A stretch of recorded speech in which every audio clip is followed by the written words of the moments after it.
ವೀಕ್ಷಕರ, ಇದೇ ಸುದ್ದಿ ಬಗ್ಗೆ ಇನ್ನಿಷ್ಟು ಮಾಹಿತಿಗಳನ್ನ ಕೊಡ್ತೀವಿ. ಜೊತೆಗೆ ಏನೇನು ಆಗ್ತಾ ಇದೆ ಬೆಳವಣಿಗೆ ಅಂತ, ಅದರ ಜೊತೆಗೆ ಇವತ್ತಿನ ಕ್ಯಾಂಪೇನ್ ಸ್ಟೋರಿ ಕೂಡ ಹೌದು ಇದೇ ಸುದ್ದಿ. ಜೊತೆಗೆ ನೀವು ಕೂಡ ಕಾಲ್ ಮಾಡಿ ಮಾತನಾಡಬಹುದು. ಹಾಗಾದ್ರೆ ಇವತ್ತಿನ ರಾಜಕೀಯ ಬೆಳವಣಿಗೆ ಏನೇನಾಯಿತು ಸ್ವಲ್ಪ ಆ ಕಡೆ ಗಮನ ಕೊಡೋದಾದ್ರೆ, ಈ ವಿಧಾನ ಪರಿಷತ್ ಸಭಾಪತಿ ಸ್ಥಾನಕ್ಕೆ ರಾಜೀನಾಮೆ ನೀಡುವಂತೆ ಕಾಂಗ್ರೆಸ್ ತಮ್ಮ ಮೇಲೆ ಒತ್ತಡ ಹೇರಿತ್ತು ಅಂತ ಬಸವರಾಜ ಹೊರಟ್ಟಿ ಬರೆದಿರುವಂತಹ ಪತ್ರ ಇದೀಗ ರಾಜಕೀಯ ಸಂಚಲನಕ್ಕೆ ಕಾರಣ ಆಗಿದೆ. ಆಗಸ್ಟ್ 7ರಂದು ತಮ್ಮ ಅಧಿಕೃತ ಕೊಠಡಿಯಲ್ಲಿ ನಡೆದಿರುವಂತಹ ಈ ಬೆಳವಣಿಗೆಗಳನ್ನ ಹೊರಟ್ಟಿ ತಮ್ಮ ಪತ್ರದಲ್ಲಿ ವಿವರಿಸಿದ್ದಾರೆ. ತಮ್ಮ ರಾಜೀನಾಮೆಗೆ ಕಾರಣವಾದಂತಹ ಸಂದರ್ಭಗಳ ಬಗ್ಗೆಯೂ ಕೂಡ ಮಾಹಿತಿಯನ್ನ ನೀಡಿದ್ದಾರೆ. ಹಾಗಾದ್ರೆ ಪತ್ರದಲ್ಲಿ ಏನೇನಿದೆ ಬನ್ನಿ ನೋಡ್ಕೊಂಡು.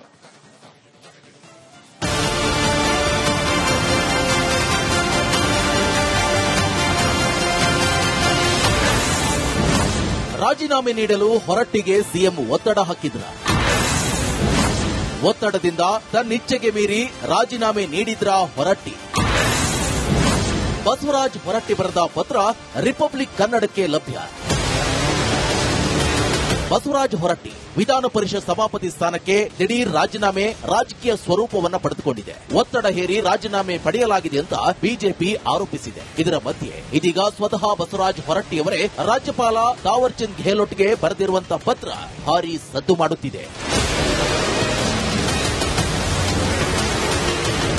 ಇದೇ ಪತ್ರ ಈಗ ರಾಜ್ಯ ರಾಜಕೀಯದಲ್ಲಿ ಸಂಚಲನ ಮೂಡಿಸಿದೆ. ಈ ಪತ್ರದಲ್ಲಿ ಹೊರಟ್ಟಿ ಹೇಳಿದಂತೆ ತಮ್ಮ ಮೇಲೆ ಒತ್ತಡ ಹೇರಿ ರಾಜೀನಾಮೆ ಪಡೆಯಲಾಗಿದೆ ಅಂತ ವಿವರಣೆ ನೀಡಿದ್ದಾರೆ. ಇದರ ಜೊತೆಗೆ ಆಗಸ್ಟ್ 7ರಂದು ತಮ್ಮ ಅಧಿಕೃತ ಕೊಠಡಿಯಲ್ಲಿ ನಡೆದ ಬೆಳವಣಿಗೆಗಳನ್ನ ಹೊರಟ್ಟಿ ಅವರು ಪತ್ರದಲ್ಲಿ ವಿವರಿಸಿದ್ದು, ತಮ್ಮ ರಾಜೀನಾಮೆಗೆ ಕಾರಣವಾದ ಸಂದರ್ಭಗಳ ಬಗ್ಗೆಯೂ ಮಾಹಿತಿಯನ್ನ ನೀಡಿದ್ದಾರೆ. ಆಗಸ್ಟ್ 14ರಂದು ವಿಧಾನ ಪರಿಷತ್ ಅಧಿವೇಶನವನ್ನ ಕರೆದು ಸದನದ ಸದಸ್ಯರಿಗೆ ಕೃತಜ್ಞತೆ ಹಾಗೂ ಧನ್ಯವಾದ ಅರ್ಪಿಸಿದ ಬಳಿಕವೇ ರಾಜೀನಾಮೆ ನೀಡಲು ನಿರ್ಧರಿಸಿದ್ದೆ. ಆದರೆ ಆಗಸ್ಟ್ 7ರಂದೇ ರಾಜೀನಾಮೆ ನೀಡುವಂತೆ ಮುಖ್ಯಮಂತ್ರಿಗಳು ಸೂಚಿಸಿದರು. ನೂತನ ಎಂಎಲ್ಸಿ ಪ್ರಮಾಣ ವಚನದ ಬಳಿಕ ಸಿಎಂ ಡಿಕೆ ಶಿವಕುಮಾರ್, ಕೆಪಿಸಿಸಿ ಅಧ್ಯಕ್ಷರು, ಹಲವು ಎಂಎಲ್ಸಿಗಳು ಬಂದು ಹಿಂದೆ ಅಂದರೆ ಆಗಸ್ಟ್ 7ಕ್ಕೆ ರಾಜೀನಾಮೆ ನೀಡು ಎಂದು ಸೂಚಿಸಿದ್ರು. ಈ ಬೆಳವಣಿಗೆ ಅನಿರೀಕ್ಷಿತವಾಗಿತ್ತು. ತಮ್ಮ ಅಧಿಕೃತ ಕೊಠಡಿಯಲ್ಲಿ ನಡೆದ ಬೆಳವಣಿಗೆಯಿಂದ ತಮಗೆ ಆಶ್ಚರ್ಯವಾಯಿತು.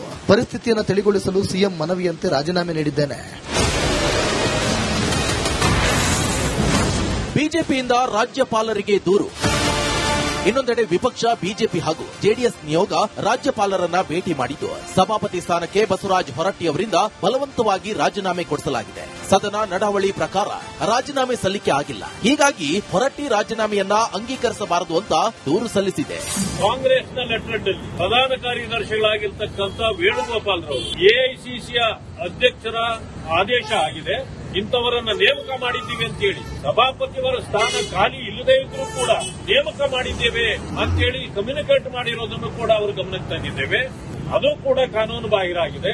ಒಟ್ಟಾರೆ ಕಾಂಗ್ರೆಸ್ ಪಕ್ಷ ಸಂವಿಧಾನದ ಆಶಯಗಳನ್ನ ಗಾಳಿಗೆ ತೂರಿ ಸಂವಿಧಾನದ ವಿರೋಧಿ ಚಟುವಟಿಕೆಗಳಲ್ಲಿ ನಿರತವಾಗಿದೆ. ಅದಕ್ಕೆ ತಕ್ಕ ಉತ್ತರವನ್ನ ರಾಜ್ಯದ ಜನರು ಒಂದು ದಿನ ಕೊಟ್ಟೇ ಕೊಡ್ತಾರೆ. ನಾವು ಕೂಡ ಇದರ ವಿರುದ್ಧವಾಗಿ ಹೋರಾಟವನ್ನು ಮುಂದುವರಿಸುತ್ತೇವೆ. ಹೊರಟ್ಟಿ ಪತ್ರದ ಮೇಲೆ ಕ್ರಮ ಜರುಗಿಸುತ್ತಾರ ಗವರ್ನರ್? ಹೊರಟ್ಟಿ ರಾಜೀನಾಮೆ ಬಗ್ಗೆ ಕಾಂಗ್ರೆಸ್ ನಾಯಕರು ಹೇಳಿದ್ದೇನು? ಇನ್ನು ಹೊರಟ್ಟಿ ಮೇಲೆ ಒತ್ತಡ ಹಾಕಿ ರಾಜೀನಾಮೆ ಪಡೆದಿರುವುದಾಗಿ ಆರೋಪ ಕೇಳಿ ಬರುತ್ತಿದ್ದು, ಇದೀಗ ಇದರ ಬಗ್ಗೆ ಕಾನೂನು ತಜ್ಞರ ಜೊತೆ ಗವರ್ನರ್ ಸಮಾಲೋಚನೆ ಸಾಧ್ಯತೆ ಇದೆ ಅಂತ ಲೋಕಭವನದ ಮೂಲಗಳಿಂದ ಮಾಹಿತಿ ಇದೆ. ಇನ್ನು ಬಿಜೆಪಿ ದೂರಿನ ಬಗ್ಗೆ ಬಿಕೆ ಹರಿಪ್ರಸಾದ್, ಎಂಎಲ್ಸಿ ಸಲೀಂ ಅಹಮದ್ ತಿರುಗೇಟನ್ನ ನೀಡಿದ್ದಾರೆ. ನಾವು ಬಸವರಾಜ ಹೊರಟ್ಟಿ ಅವರ ಬಗ್ಗೆ ಅಪಾರವಾದ ಗೌರವ ಇಟ್ಕೊಂಡು ಅವರು 45-46 ವರ್ಷ ಮುಗಿಸಿದ್ದಾರೆ ವಿಧಾನ ಪರಿಷತ್ತಿನಲ್ಲಿ. ಒಂದು ದಿನ ಎಲ್ಲ ಚರ್ಚೆ ಮಾಡಿ ಅವ್ರು ಹೊಗಳ್ಕೊಂಡಿದ್ವಿ. ಈಗ ಅವ್ರ ಹತ್ರ ನಾವು ಏನ್ ಹೇಳಿದ್ವು ಅಂದ್ರೆ, ನಿನ್ನೆನೆ ಕಡೆಯ ದಿನ ನಾವು ಅವಿಶ್ವಾಸ ನಿರ್ಣಯಕ್ಕೆ ಮಂಡನೆ ಮಾಡಲಿಕ್ಕೆ ಕಡೆ ದಿವಸ ನಿನ್ನೆ ಸಿಗ್ನೇಚರ್ ಮಾಡಿ ತಯಾರಿ ನಾವು ಅವಿಶ್ವಾಸ ನಿರ್ಣಯ ಮಂಡನೆ ಮಾಡಿದಾಗ ವಿಧಾನ ಪರಿಷತ್ತಿನಲ್ಲಿ ನಾವೇನು ಅವನು ಹೊಗಳ ಪರಿಸ್ಥಿತಿನೇ ಇಲ್ಲ.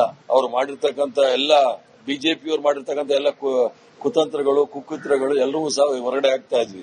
ಮಾನ ಮರ್ಯಾದೆ ಹೋಗಬಾರದು, ಚಿಂತಕರ ಚಾವಡಿ ಗೌರವದಿಂದ ನೀವು ನಿರ್ಗಮಿಸಿ ಅಂತ ಹೇಳಿ ಹೋದ್ರೆ ಅದೇನೇನೋ ಪದಗಳು ಬಳಕೆ ಮಾಡಿದ್ದಾರೆ. ಅವ್ರಿಗೆ ಅದು ಬಿಟ್ರೆ ಬೇರೆ ಏನು ಬರೋದಿಲ್ಲ. ಭಾರತೀಯ ಜನತಾ ಪಾರ್ಟಿಗೆ ನೆಟ್ಟಿಗೆ ಮಾತಾಡಕ್ಕೆ ಬರೋದಿಲ್ಲ. ಮೊದಲು ಅದನ್ನ ಕಲ್ತ್ಕೊಂಡು ಬರ್ಲಿ ಆ ನಾಗ್ಪುರ್ ಯೂನಿವರ್ಸಿಟಿಗೆ ಹೋಗಿ. ಅವರು ಸ್ವ ಇಚ್ಛೆಯಿಂದ ಅವರ ಪಿಎಸ್ಗೆ ಹೇಳಿಬಿಟ್ಟು ಆ ಲೆಟರ್ ಪ್ಯಾಡ್ ತಂದು ರಾಜೀನಾಮೆ ಕೊಟ್ಟಿದ್ದಾರೆ. ಸಂವಿಧಾನಬದ್ಧ ಸ್ಥಾನದಲ್ಲಿ ಯಾಕೆ ಅವರು ರಾಜ್ಯಕ್ಕೆ ಮಾಡ್ಲಿಕ್ಕೆ ಹೋರಾಡ್ತಾರಂತ ನಮ್ಗೆ ಅರ್ಥ ಆಗುದಿಲ್ಲ. ಈ ಸಂವಿಧಾನಬದ್ಧ ಸ್ಥಾನದ ಗೌರವ ಇರಬಾರ್ದ?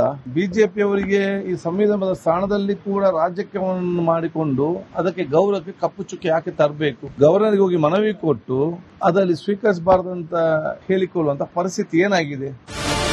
75 ಸದಸ್ಯ ಬಲದ ವಿಧಾನ ಪರಿಷತ್ನಲ್ಲಿ ಆಡಳಿತಾರೂಢ ಕಾಂಗ್ರೆಸ್ ಬಹುಮತ ಹೊಂದಿರುವಂತಹ ಹಿನ್ನೆಲೆಯಲ್ಲಿ ಸಭಾಪತಿ ಸ್ಥಾನಕ್ಕೆ ಹಕ್ಕು ಮಂಡಿಸಲು ಕಾಂಗ್ರೆಸ್ ಸರ್ಕಾರ ಮುಂದಾಗಿರುವ ಸಂದರ್ಭದಲ್ಲಿ ರಾಜ್ಯಪಾಲರಿಗೆ ಹೊರಟ್ಟಿ ಬರೆದಿರುವಂತಹ ಪತ್ರ ಮಹತ್ವವನ್ನ ಪಡೆದುಕೊಂಡಿದ್ದು ರಾಜ್ಯಪಾಲರು ಯಾವ ತೀರ್ಮಾನವನ್ನ ಕೈಗೊಳ್ಳುತ್ತಾರೆ ಎನ್ನುವುದು ಕುತೂಹಲ ಮೂಡಿಸಿದೆ. ಒಲ್ಲದ ಮನಸ್ಸಿನಿಂದ ರಾಜೀನಾಮೆ ಏನಿದು, ಅದರ ಬಗ್ಗೆ ಕ್ವಿಕ್ ಆಗಿ ಮಾತನಾಡ್ತಾ ಹೋಗೋಣ. ವೀಕ್ಷಕರೇ, ಆಗಸ್ಟ್ 7ರಂದು ಸಭಾಪತಿ ಸ್ಥಾನಕ್ಕೆ ಬಸವರಾಜ ಹೊರಟ್ಟಿ ದಿಢೀರ್ ರಾಜೀನಾಮೆ ಕೊಟ್ಟರು. ಅವ್ರ ಯೋಚನೆ ಏನಿತ್ತಂತ ಹೇಳಿದ್ರೆ, ಆಗಸ್ಟ್ 14ರಂದು ರಾಜೀನಾಮೆ ನೀಡಲು ನಾನು ನಿರ್ಧಾರ ಮಾಡಿದ್ದೆ ಅಂತ ಪತ್ರದ ಮುಖೇನ ಬರೆದಿರುವಂತಹ ಉಲ್ಲೇಖದ ಅಂಶಗಳಿವೆಲ್ಲವೂ ಕೂಡ ಪರಿಷತ್ನಲ್ಲಿ ಎಲ್ಲರಿಗೂ ಕೂಡ ನಾನು ಧನ್ಯವಾದವನ್ನ ಹೇಳಿ ರಾಜೀನಾಮೆಗೆ ನಿರ್ಧಾರವನ್ನ ಮಾಡಿದ್ದೆ.